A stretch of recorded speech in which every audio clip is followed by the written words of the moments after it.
Hello, this is Manel Casanova from Universal Healing, and I'd like to talk about enlightenment. What is enlightenment? Who is enlightened? Who is not? And all these are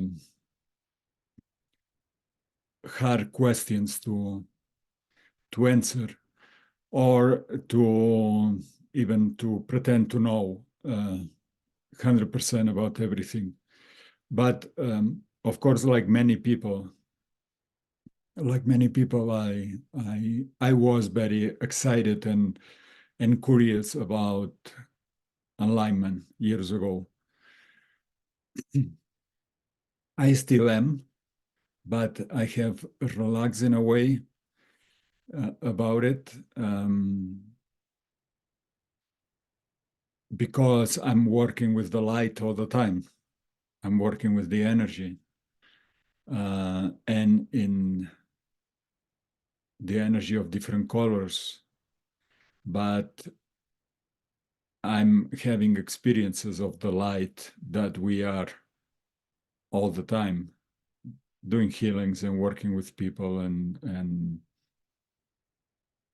staying in that space of light for my clients. So I have been to India, not many times, just once for 3 months. And at that point, I was 39. And it was an important moment in my life, because in that moment I was believing that nothing is more important in life than looking for enlightenment, becoming the light that I am. And in those 3 months, of course, the 39 or 40 years, because when I came back, I was 40 already in January. So in that moment, everything, all the experiences in my life took me to that place of understanding that I cannot be looking for the light that I am, because I already am the light that I am. And this was very important. This is very important for me still, to keep aligning with the light that I am. And that doesn't mean that I cannot see, perceive, be, allow the places in me that are in the shadow, and keep working with them, keep bringing light there, and inviting them to show up into the light that I am, every moment. Of course, when we talk about enlightenment, probably there are all kind of concepts about it, because there are all kind of traditions that talk about enlightenment and how, and religions that they follow some person that have become enlightened, and from that light that they brought, they have created a religion or tradition, that people follows, and with the aim of becoming enlightened themselves. I mean, Christianity is more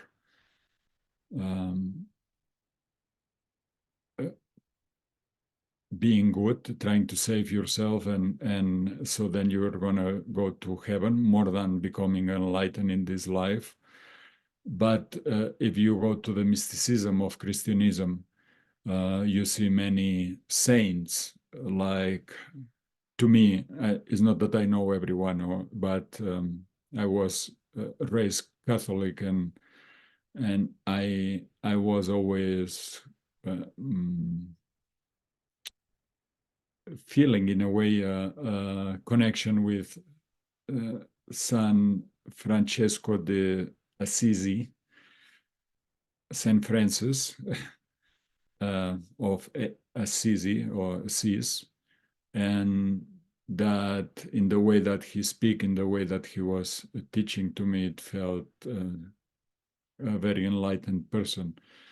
As well, the experiences of absolute enlightenment that they had, the mystics of Santa Teresa de Jesus, Santa Teresa de Avila, or San Juan de la Cruz, that they were having this mystical experience of fusion with the light, that they are with the light of God, of the divine. And they were able also to write about it and talk about it and transmit that in I'm not an expert in revisions, but of course my curiosity and search helped me to read or to explore different things. And we have another like Buddha, when he was looking so much for alignment or getting free of the pain, of the suffering, free of the suffering. And yes, I guess that one of the things that happens when you are enlightened, it may be, and like I said, enlightening, it can become a concept. So it can be many different concepts, but one of them, it can be that when you become enlightened, you are free of suffering. You are becoming, you transcend the suffering of this reality, and you start experiencing this life in a different way, with freedom from the circumstances, freedom from things that in our society they are, or they feel important. So alignment can be related also to absolute freedom of being who you are, no matter what circumstances are you in. Also, there are in India, and they have a whole history of enlightened masters, or in Tibet as well, that they have become teachers. So people were going to listen to them because they were speaking wise truth, very aligned with high vibration light. And also there are many people saying that in the presence of these people, they could feel the transmission through just the energy field, the presence. And some of them talk, and also I had the chance to be in the presence of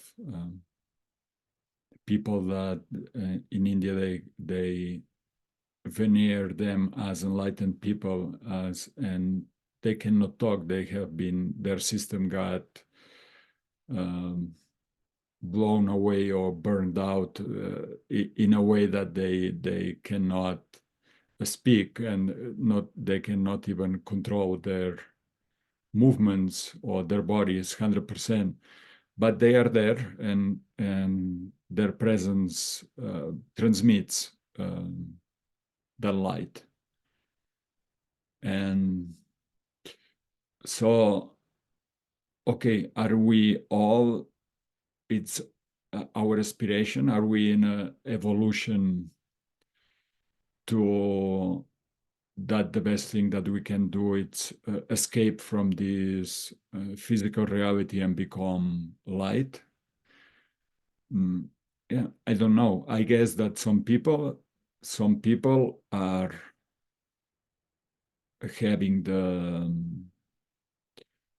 in this life or in this experience, they reach a point of liberation, or also there is this new, or more or less new word of awakening, which to me is a little different. But I would say that in enlightening, there are also many, or it can be different levels. Because look, when we work with the light of people as energy healers, when we connect with different dimensions that we all are, if we reach the last or first dimension that we come from, which is, Barbara Brennan called it the core star, or the core essence, that many people would call it that space of oneness, where consciousness is just one. And in energy terms, it's a space where you actually are a star of light, shining, and everyone is, and everything is. And you are at the same time conscious of your light, and the light that is everywhere. That is a high level of alignment. And I think in the tradition, many people in the traditions, many people that they were embracing that dimension of being a human, they were called enlightened, because in that dimension you can see that you are just light, and what is emanating from you is just a light that is creating also all the time. So from that point of view, I would say that we all are enlightened, because we all are that. Nisargadatta Maharaj, a sage from Mumbai I think he died in the 80s, last century. But he didn't, but someone wrote a book of his conversations, a thick book that I read it a long time ago before going to India. It was a great book for me in that moment to read. And the book is I Am That.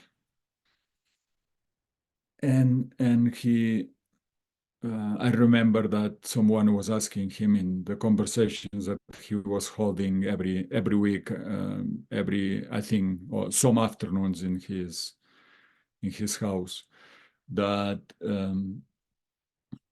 someone asked him, "How did you become enlightened?" And he said, "I went to see my guru, and my guru told me, 'You are that.' And my devotion was so intense that I believe him. And I never questioned that." So in a way that reflects how powerful is our intention and our attention, that where we put our attention, and we are in a strong alignment with our intention, that becomes our reality. And that doesn't mean that it's fake, because what is fake and what is not fake, it's also another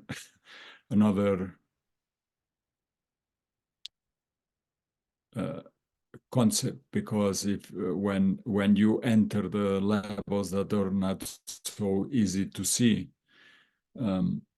so the levels of the light, We see that everything is light. So fake or not fake, it's also relative.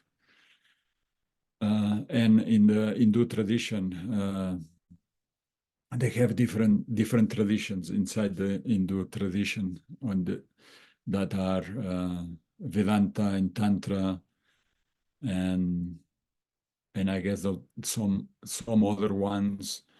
But in also they have yoga, and how practicing yoga, that is the union between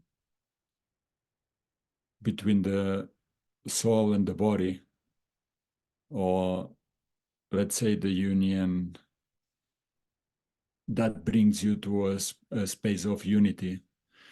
You can approach that yoga in three different ways, and we all have different tendencies and ways to invite the light that we are to be more and more present. So my question here for you, and if you see this video and you like to comment down below in YouTube, you can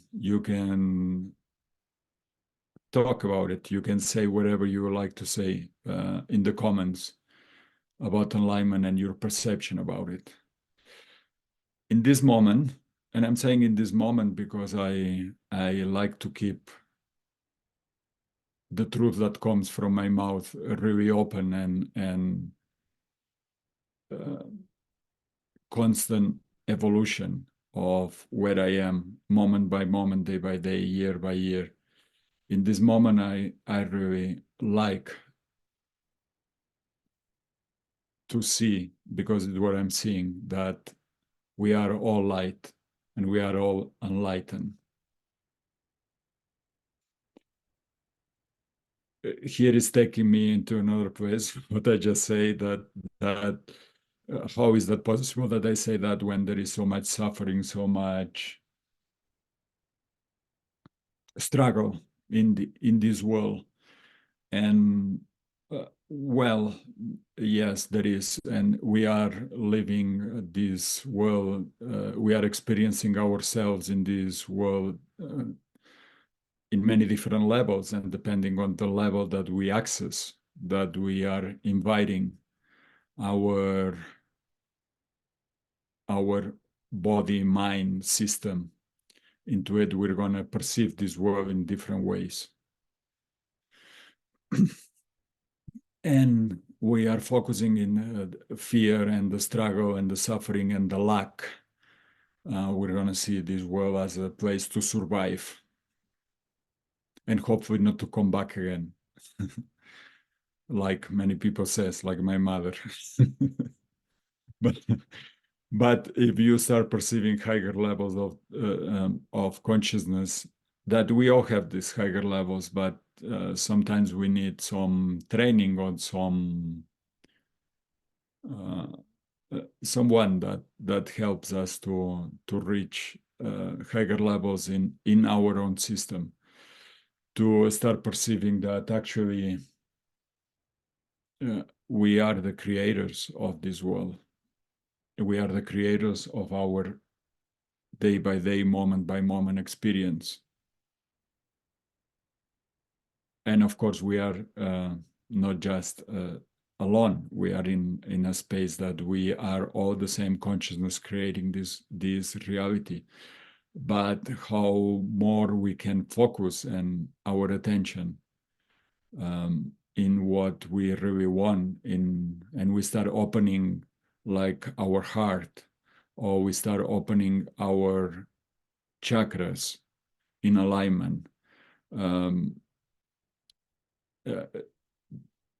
Everything comes into unity in our presence, and then it's easier to focus our creation.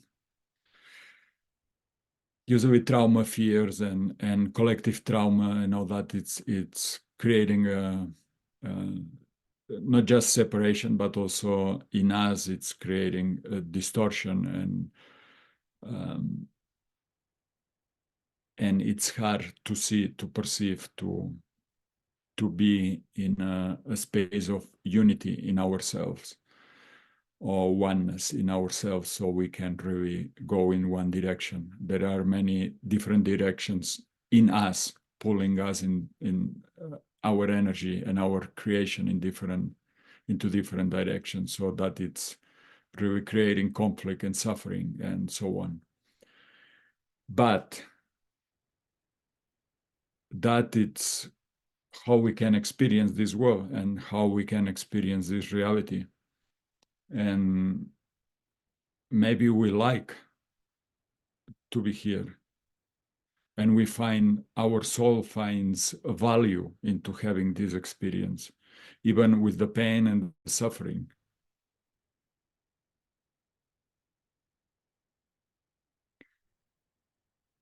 And I know that it has, when you can transmute the pain, be into the pain, and that pain transmutes usually into a flash of more light, that it brings such a space of bliss. Bliss meaning extreme, beautiful sensation of pleasure on being the light that you are. That is an amazing sensation that we can feel here in this physical reality. And I have feel it several times, so it's quite beautiful. And usually it happens when you are allowing the extreme pain that you are avoiding all your life, or to just to be present, and you be present with it and go through it. So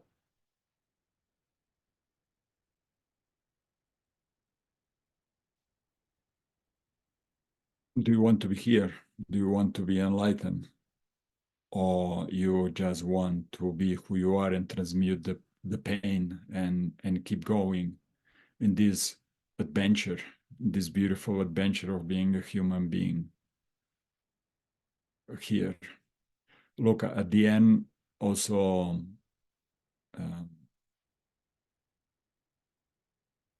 to be enlightened, or to know, or to be awakened to what really we are, it also helps you to not fear so much death, and that to die, to leave this body, it's okay. And most likely when you have experience, or have memories of you dying before, so that's all right too. And with that, I don't mean that we have to die, or we have to, with that, I mean that we have a more clear perception of who we really are. So in my pursuit for enlightenment, I had conversations with one of my guides that is not physical, and mainly two in that time, at that time. And but their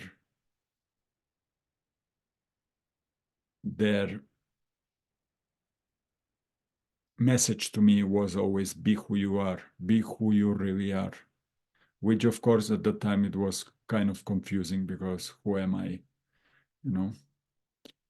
And in Vedanta, in the tradition in India, they say any answer that you can give to that question is wrong, because you are not that is identifying you, until you reach that space of I am that. That doesn't have a name. We could call it the divine, or the light, or the pure source, or the oneness, or they would say maybe I'm putting too many names into that, and it's why we call it that, because yes, that is that. So, but also they gave me a mission, which is not just being that. and maybe like many enlightened people, that they transmit the light that they are and see it in the well, my mission was to work with people and to bring the light, but also to work and to keep exploring the light and the shadows, and to keep embracing who I am in this life and beyond this life, bringing them together. So to me, that is a clear indication of that many of us, we are here not to become enlightened, but to bring more and more light into what we do every day, into who we are, into this world. So in this path of bringing light into the world, I keep facing my shadows and I keep opening for more light. And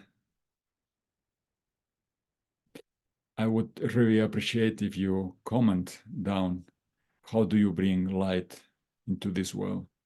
How do you embrace who you really are into this physical reality? Thank you very much for listening, and we can keep talking. Thank you.